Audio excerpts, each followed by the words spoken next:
Olá para todo mundo, eu sou a Aline e hoje a gente vai conversar um pouquinho sobre um conto do Nikolai Leskov, que se chama Viagem com um Nihilista.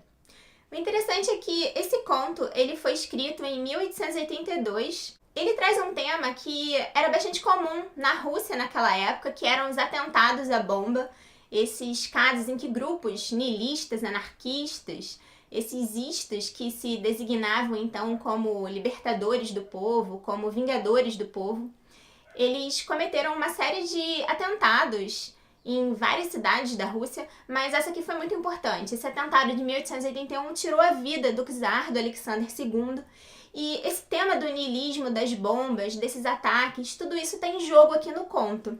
Eu já falei um pouquinho sobre o Leskov num outro vídeo aqui no canal, em que eu falo sobre a obra, uma das obras mais conhecidas dele, que é a Lady Macbeth, do distrito de Mtsensk. Então eu vou deixar o link para esse vídeo aqui em cima. Mas o conto de hoje é um conto curtinho, mas é bastante significativo.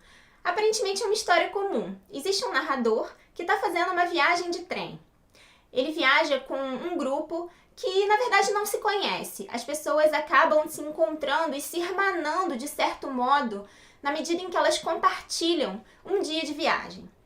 E então existe um diácono, um militar, existe o nosso narrador, observador, e existe toda uma discussão em torno do progresso das linhas de trem, das vantagens e das desvantagens. E o Leskov, então, vai estabelecendo diálogos bem interessantes entre as pessoas, diálogos reveladores das origens das pessoas, das suas intenções. Então, esse é um elemento muito legal também. O Leskov traz essa marca da personalidade, da região, da classe que ele está descrevendo nos diálogos. Isso é muito notório, não só aqui, mas em outras histórias também.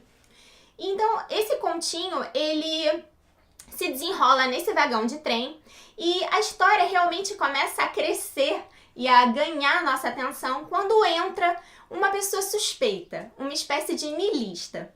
O cara tá vestido com um terno preto, ele tem o cabelo castanho, penteado, mas ao mesmo tempo existe alguma coisa estranha nele que chama a atenção primeiramente do diácono. Essa espécie de sacerdote da religião ortodoxa russa, ele tá indo então para uma cidade celebrar uma espécie de missa, substituir um outro religioso, e ele tá ganhando uma graninha para ir até lá e ele tá comemorando essa graninha que ele vai ganhar, se deslocando para tão longe, mas para ganhar alguma coisa.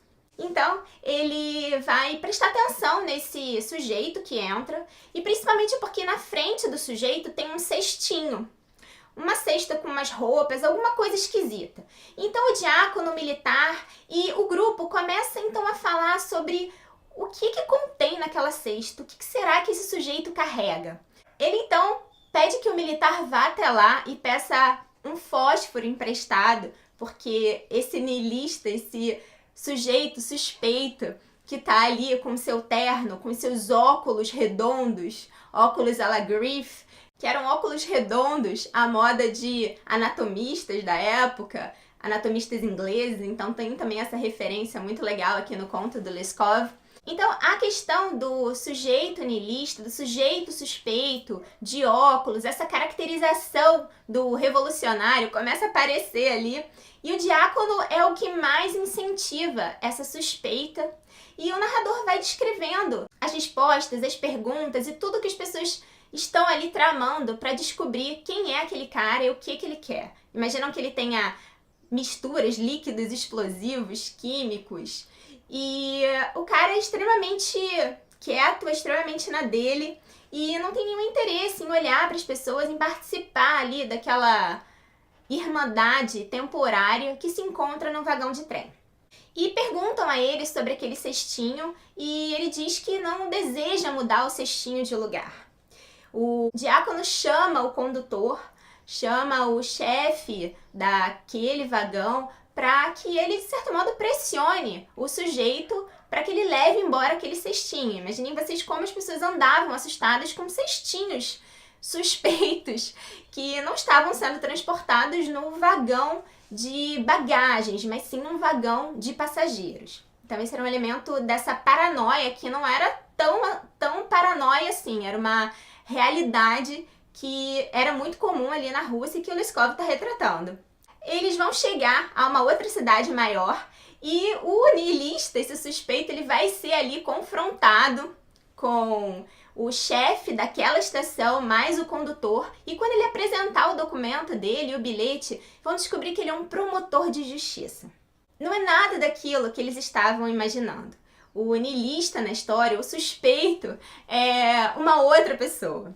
É um dos outros personagens. Será que é o narrador? Será que é o diácono? Será que é o militar que só pensa em beber e é completamente contra esse posicionamento do diácono? E esse diácono que conta tantas histórias de supostos niilistas que fugiram, que foram presos e que voltaram a fugir? Será esse diácono o grande problema, o grande niilista? O fato é que é uma historinha curta, divertida e até meio boba, mas o interessante é como o Leskov caracteriza esses personagens, caracteriza essa paranoia de todo mundo, caracteriza a figura do niilista como se fosse possível encontrar uma identidade para o niilista. Ele usa óculos, ele anda de preto, ele tá com um livro. Quem é esse niilista? Era preciso saber quem era esse tipo de sujeito, era preciso identificar. Mas também existe a ideia de que o niilismo e esses ataques estavam muito associados aos estudantes, a movimentos liderados por estudantes universitários. Então esse também é um elemento da história da Rússia muito importante aqui nesse pequeno conto. De onde é que vem o niilista? De onde vem esse perigo que ameaça a Rússia, o czarado? E ameaça até mesmo a população comum com um cestinho.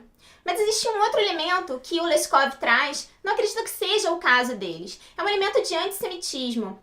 A cestinha, no final das contas, era de um personagem, de um viajante judeu, é descrito como o judeu, um judeu, que estava ali escondido porque não sabia onde estava o bilhete. Então, o judeu ele foi levado embora, foi, enfim, preso, e a cestinha foi aberta, existia um vestido ali que o personagem judeu estava levando para um outro lugar, estava levando para uma outra senhora, devia ser um comerciante.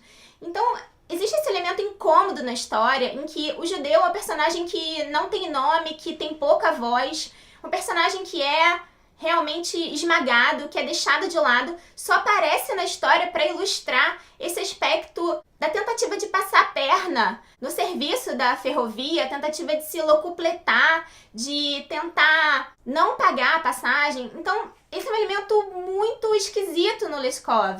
É um elemento muito desagradável, mas é um elemento que, mal ou bem, mostra a forma como os judeus eram vistos. Como um grande grupo que ou estava envolvido em revoluções, ou era um grupo que queria realmente se locupletar, queria se aproveitar, e não condiz com a verdade dos judeus serem um grupo que sofreram muito, sofreram demais na Rússia. Sofreram tanto por parte do descaso do governo e também o fato de que os judeus eram figuras que estavam sob suspeita constante. Então, essa ideia de retratar esse personagem, o povo judeu, na situação da Rússia, é desconfortável mesmo. É alguma coisa que a gente lê e incomoda, porque não é para ser assim.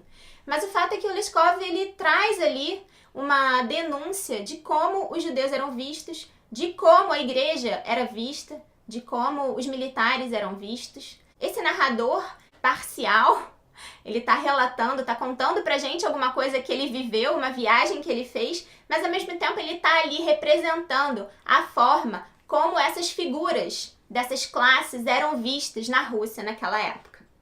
Eu espero que vocês tenham gostado dessa pequena história. Não deixem de ler o conto. Ele está presente naquela antologia do conto russo que saiu pela editora 34, mas também ele está disponível para vocês comprarem em e-book na Amazon, ou também está disponível na Livraria Cultura, enfim, onde vocês quiserem procurar e ler esse conto. Eu acho que vale muito a pena.